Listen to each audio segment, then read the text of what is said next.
जय हिंद दोस्तों। 7 मार्च 2025 के करंट अफेयर्स का पहला और इम्पॉर्टेंट क्वेश्चन है, चक्रवात अल्फ्रेड ने किस देश को प्रभावित किया है।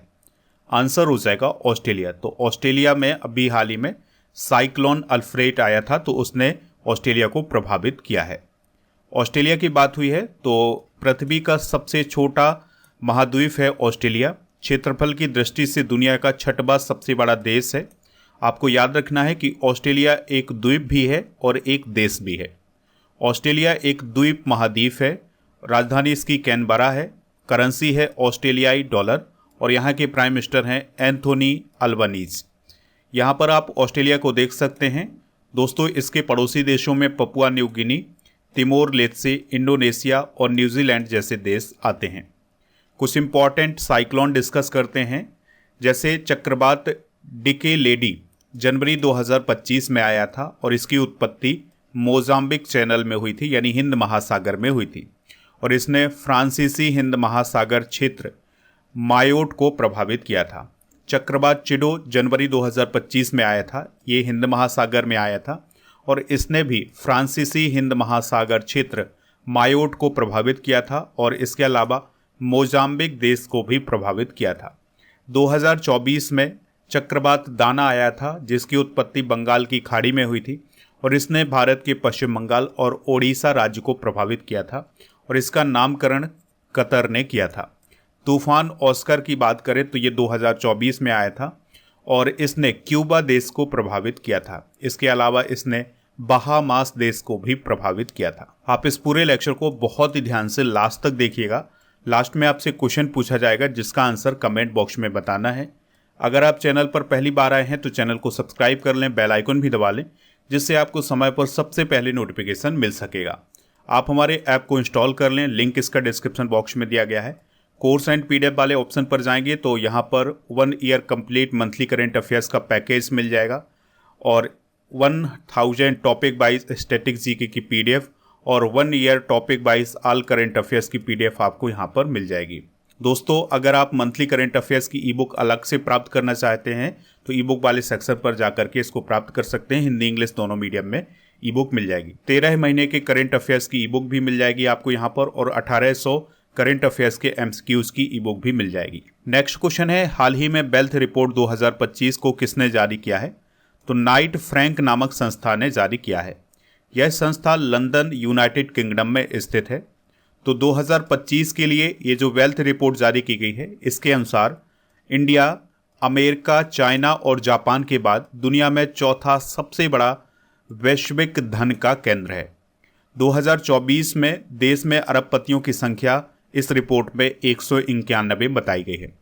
बात हुई है यहाँ पर एक रिपोर्ट की, तो चलिए कुछ इंपॉर्टेंट रिपोर्ट डिस्कस करते हैं। तो yes bank S&P global sustainability ranking 2025 में भारत के सबसे हाई रेटेड सतत विकास बैंक के रूप में चुना गया है। विश्व बैंक की लॉजिस्टिक्स परफॉर्मेंस इंडेक्स 2023 में भारत 139 देशों में 38वें स्थान पर पहुंच गया है। भ्रष्टाचार धारणा सूचकांक 2024 में भारत 180 देशों में 96वें स्थान पर है। पहले स्थान पर फिनलैंड है।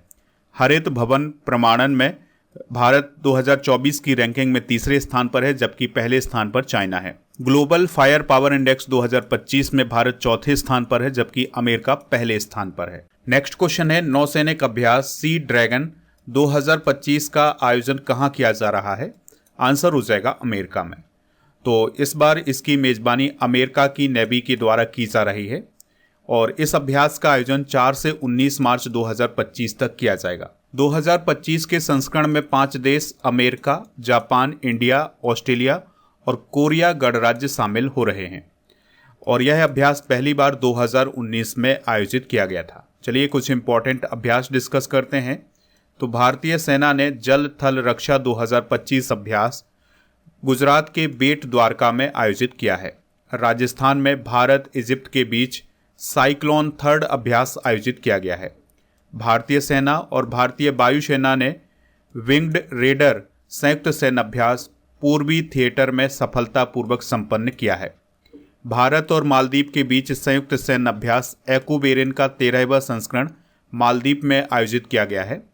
भारतीय सेना के डेविल स्ट्राइक अभ्यास का आयोजन भारत के अलग अलग हिस्सों में किया गया था। तो ये 2025 के अभ्यास हैं, इनको आप जरूर याद रखें। भारत नेपाल के बीच में सूर्य किरण सैन्य अभ्यास का आयोजन नेपाल के साल झांडी में किया गया है। भारत जापान सैन्य अभ्यास धर्म गार्जियन 2025 का आयोजन जापान में किया गया है। नेक्स्ट क्वेश्चन है, राजकुमारी एस्ट्रिड का संबंध किस देश से है जो भारत की यात्रा पर आई हैं? आंसर हो जाएगा बेल्जियम।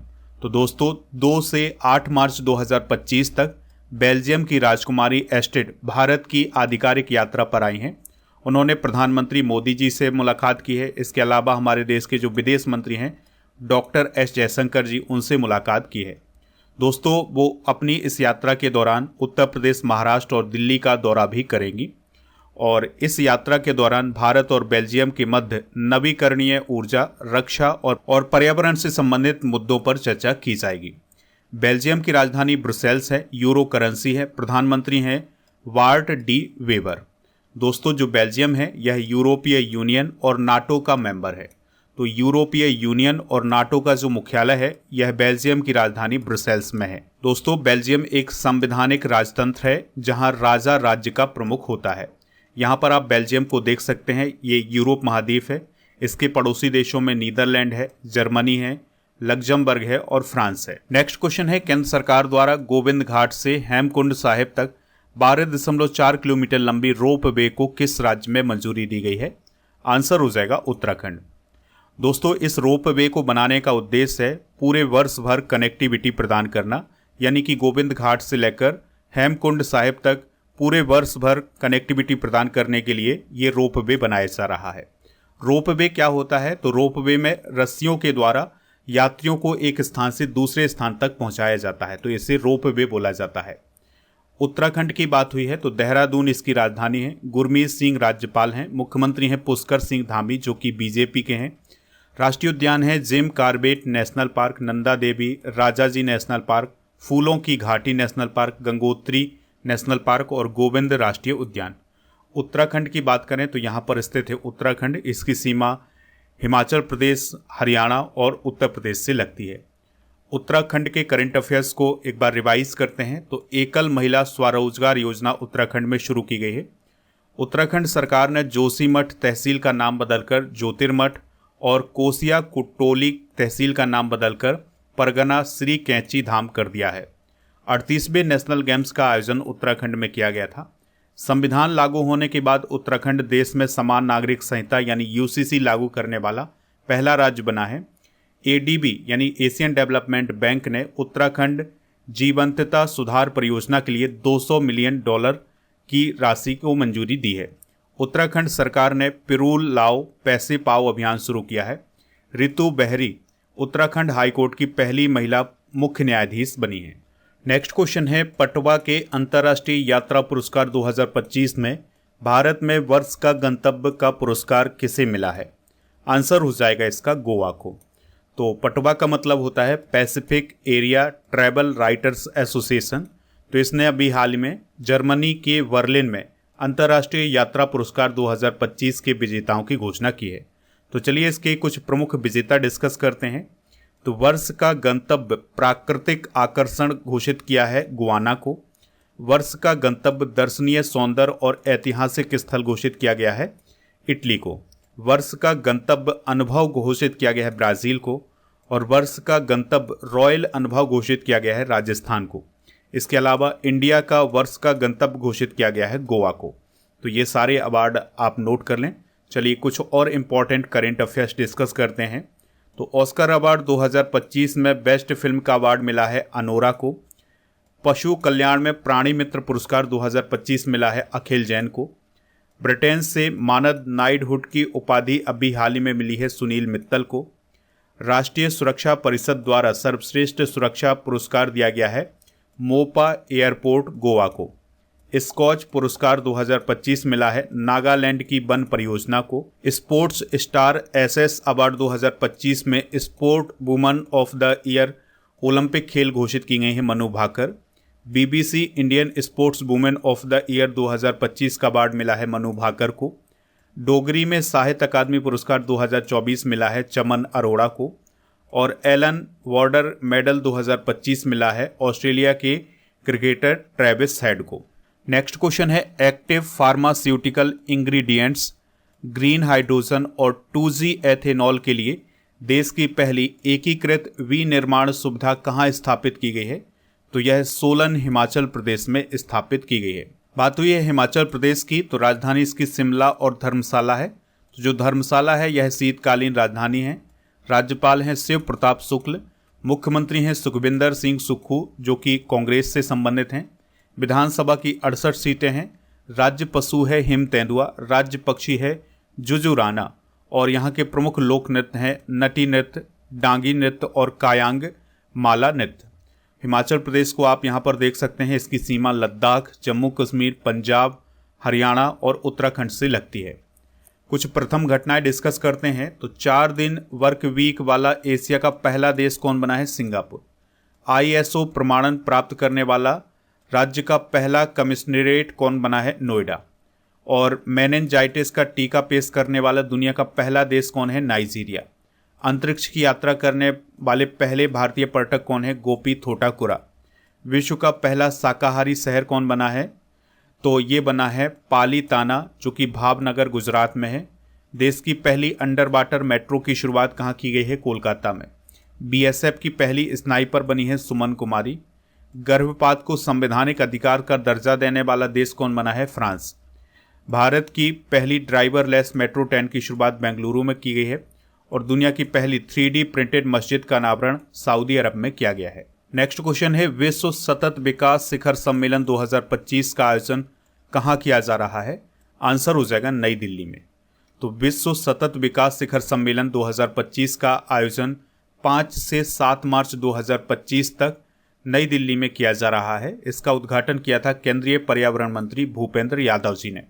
इसका उद्देश्य है सतत विकास और जलवायु समाधानों पर प्रगति को गति देना। इस कार्यक्रम में गुआना के प्राइम मिनिस्टर मार्क फिलिप्स शामिल हुए थे और ब्राज़ील की पर्यावरण मंत्री मरीना सिल्वा शामिल हुई थी। 2024-25 के कुछ प्रमुख सम्मेलन डिस्कस करते हैं। तो 2025 में ब्रिक्स समिट होगा ब्राज़ील में, 2024 में हुआ था रूस में। 2025 में G7 समिट होगा कनाडा में, 2024 में हुआ था इटली में। 2025 में G77 का आयोजन किया जाएगा इराक में। 2025 में आसियान देशों का अध्यक्ष है मलेशिया और 2025 में अंतर्राष्ट्रीय सौर गठबंधन का अध्यक्ष है भारत। 2024 में अंतर्राष्ट्रीय सौर गठबंधन का अध्यक्ष था भारत। 2025 में SCO का अध्यक्ष है चाइना और 2024 में SCO का अध्यक्ष कौन था? कजाकिस्तान। अगला क्वेश्चन है अरब लीग शिखर सम्मेलन 2025 का आयोजन किस देश में किया गया है? तो इसका आयोजन इजिप्ट यानी मिस्र में किया गया है। तो इसकी आपातकालीन बैठक अभी हाल ही में बुलाई गई थी क्योंकि कुछ समय पहले अमेरिकी राष्ट्रपति डोनाल्ड ट्रंप ने गाजा पर कब्जा करने की बात कही थी। इसके बाद ये बैठक बुलाई गई है। अरब लीग की बात करें तो इसकी स्थापना 22 मार्च 1945 को मिस्र की राजधानी काहिरा में की गई थी। अरब लीग उत्तरी अफ्रीका, पूर्वोत्तर अफ्रीका और दक्षिण पश्चिम एशिया यानी मध्य पूर्व के अरब राज्यों का एक क्षेत्रीय संगठन है। इसमें 22 देश शामिल हैं जिसमें अल्जीरिया, बहरीन, कोमोरोस, जिबूती, मिस्र, Iraq, Jordan, Kuwait, Lebanon, Libya, Mauritania, Morocco, Oman, फिलिस्तीन, कतर, सऊदी अरब, सोमालिया, सूडान, सीरिया, ट्यूनीसिया और संयुक्त अरब अमीरात और यमन, ये 22 देश शामिल हैं। अरब लीग का मुख्य उद्देश्य सदस्य देशों के बीच संबंधों में नज़दीकी लाना और उनके बीच सहयोग का प्रबंधन करना है। अरब लीग का हेडक्वार्टर कहाँ है? काहिरा, मिस्र में। बात हुई है मिस्र की बात हुई है तो कैपिटल इसकी काहिरा है। मिस्र पाउंड यहाँ की करेंसी है। राष्ट्रपति हैं अब्देल फतह अल सीसी और इजिप्ट उत्तरी अफ्रीका में स्थित है। यहाँ पर आप इजिप्ट की लोकेशन देख सकते हैं। दोस्तों यहाँ पर स्थित है एक प्रमुख नहर जिसका नाम है सुएज नहर। तो सुएज नहर मेडिटेरियन सी और रेड सी को जोड़ती है, इस बात को भी आप। अगला क्वेश्चन है हाइड्रोजन से चलने वाले भारी ट्रकों का पहला परीक्षण किस कंपनी ने किया है? टाटा मोटर्स ने। तो दोस्तों टाटा मोटर्स के द्वारा अभी हाल ही में हाइड्रोजन से चलने वाले भारी ट्रकों का परीक्षण किया है और ये परीक्षण कहाँ पर किया है? नई दिल्ली में। कुछ इंपॉर्टेंट करंट अफेयर्स डिस्कस करते हैं। तो बजाज ऑटो ने दुनिया की पहली CNG बाइक लॉन्च की है जिसका नाम है बजाज फ्रीडम 125। भारत की पहली ड्राइवरलेस मेट्रो ट्रेन की शुरुआत बेंगलुरु में की गई है। भारत की पहली अंडर वाटर मेट्रो की शुरुआत कोलकाता में की गई है। दुनिया की पहली हाइड्रोजन से चलने वाली यात्री ट्रेन की शुरुआत जर्मनी में की गई है। एशिया में हाइड्रोजन से चलने वाली पहली ट्रेन की शुरुआत चाइना में की गई है। और भारतीय रेलवे ने किस वर्ष तक शुद्ध शून्य कार्बन उत्सर्जक बनने का लक्ष्य रखा है? वर्ष 2030 तक। नेक्स्ट क्वेश्चन है, केंद्र सरकार ने प्रोजेक्ट लायन के लिए कितने बजट का प्रावधान किया है? 2927.71 करोड़ रुपए। तो केंद्र सरकार ने 2927.71 करोड़ रुपए के बजट के साथ प्रोजेक्ट लायन को मंजूरी दी है। इसके अंतर्गत एशियाई शेरों की आबादी को संरक्षित किया जाएगा, यानी कि जो एशियन लायन है उनका संरक्षण किया जाएगा। 2020 की रिपोर्ट के अनुसार भारत में जो एशियन लायन की संख्या है वो है 774 और भारत में एशियन लायन मुख्य रूप से गुजरात के गिर वन में पाए जाते हैं। नेक्स्ट क्वेश्चन है, खेलो इंडिया पैरा गेम्स 2025 के दूसरे चरण का आयोजन कहाँ किया जाएगा? तो इसका आयोजन नई दिल्ली में किया जाएगा और यह आयोजन 20 से 27 मार्च तक नई दिल्ली में होगा और इसमें लगभग 1230 पैरा एथलीट शामिल होंगे और इस प्रतियोगिता में पैरा तीरंदाजी, para athletics, para badminton, para power lifting, para निशानेबाजी और पैरा टेबल टेनिस को शामिल किया गया है। चलिए अब हम कल के करंट अफेयर्स को रिवाइज करते हैं। तो ऑस्ट्रिया के नए चांसलर कौन बने हैं? Christian stalker. दुनिया के सबसे बड़े वन्यजीव बचाव, संरक्षण और पुनर्वास केंद्र वनतारा का उद्घाटन कहाँ हुआ है? जामनगर, गुजरात। भारत ने जल स्वच्छता आरोग्य क्षेत्र में सहयोग को बढ़ावा देने के लिए किस देश के साथ समझौता किया है? नेपाल। मुख्यमंत्री एकल महिला स्वरोजगार योजना किस राज्य में शुरू की गई है? उत्तराखंड। केंद्र सरकार के किस मंत्रालय ने आदर्श महिला हितैषी ग्राम पंचायत पहल शुरू की है? पंचायती राज मंत्रालय। और भारत के पहले विश्व शांति केंद्र का उद्घाटन कहाँ किया गया है? गुरुग्राम, हरियाणा। भारत में 1990 से 2020 के बीच मातृ मृत्यु दर में कितने प्रतिशत की गिरावट आई है? 83%। जैम के सीईओ कौन बने हैं? अजय भादु। अजंता शरद कमल किस खेल से रिलेटेड हैं जिन्होंने संन्यास ले लिया है? Table tennis. खेलो इंडिया विंटर गेम्स 2025 का दूसरा भाग कहाँ आयोजित किया जाएगा? जम्मू कश्मीर। राष्ट्रीय फार्मेसी शिक्षा दिवस कब मनाया जाता है? 6 मार्च को। आरबीआई के नए एग्जीक्यूटिव डायरेक्टर कौन बने हैं? डॉक्टर अजीत रत्नाकर जोशी। आज के जनरल नॉलेज के पिटारे में हम भारत में सबसे बड़ा, छोटा, लंबा, ऊंचा और प्रथम डिस्कस करेंगे। तो भारत का सर्वोच्च नागरिक सम्मान है भारत रत्न। स्थापना 1954 में हुई थी। भारत की सबसे ऊंची चोटी है काराकोरम 2 या K2 जिसकी ऊंचाई है 8611 मीटर। भारत की खारे पानी की सबसे बड़ी झील है चिल्का झील जो कि उड़ीसा में है। भारत की सबसे बड़ी ताजे पानी की झील कौन है? बुलर झील जो कि जम्मू कश्मीर में है। भारत का सबसे बड़ा रेगिस्तान है थार जो कि राजस्थान में है। भारत का सबसे लंबा समुद्र तट है मरीना बीच जो कि चेन्नई में है। भारत का सबसे बड़ा नदी द्वीप है माजुली जो कि ब्रह्मपुत्र नदी पर है, असम में। भारत का सर्वाधिक वर्षा वाला स्थान है मासिन राम जो कि मेघालय में है। भारत की सबसे लंबी नदी कौन है? गंगा नदी और इसकी लंबाई है 2525 किलोमीटर लगभग। और भारत की सबसे बड़ी कृत्रिम झील कौन है? गोविंद सागर झील जो कि जिसे भाखड़ा। अब हम फरवरी के करंट अफेयर्स को रिवाइज करते हैं। 38वां सूरजकुंड अंतर्राष्ट्रीय शिल्प मेला 2025 कहाँ आयोजित हुआ है? फरीदाबाद, हरियाणा। WHO से कौन सा देश अलग हो गया है? अर्जेंटीना। मिसेज वर्ल्ड जीतने वाली पहली आश्वेत महिला कौन बनी है? सेगे गेले। और हाल ही में किस राज्य को नक्सल मुक्त घोषित किया गया है? कर्नाटका। 38वें राष्ट्रीय खेलों में पुरुष कबड्डी में गोल्ड किसने जीता है? यूपी। पेट्रोलियम और प्राकृतिक गैस मंत्रालय के डायरेक्टर कौन बने हैं? सागर सिंह कलसी। किस देश में प्रदर्शनकारी भीड़ ने बंगबंधु स्मारक संग्रहालय को ध्वस्त किया है? बांग्लादेश।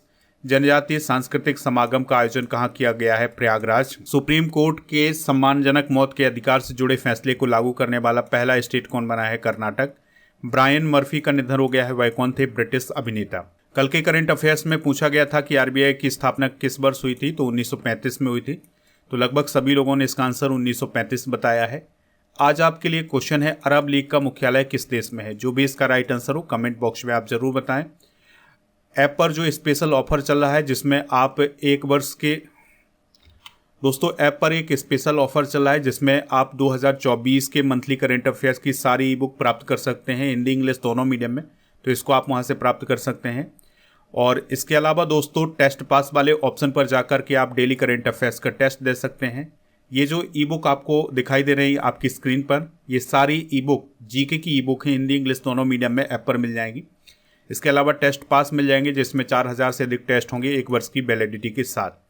दोस्तों ये सभी बैच आपको ऐप पर मिल जाएंगे, तो ये बैच आप प्राप्त कर सकते हैं। ऐप का लिंक डिस्क्रिप्शन बॉक्स में दिया गया है।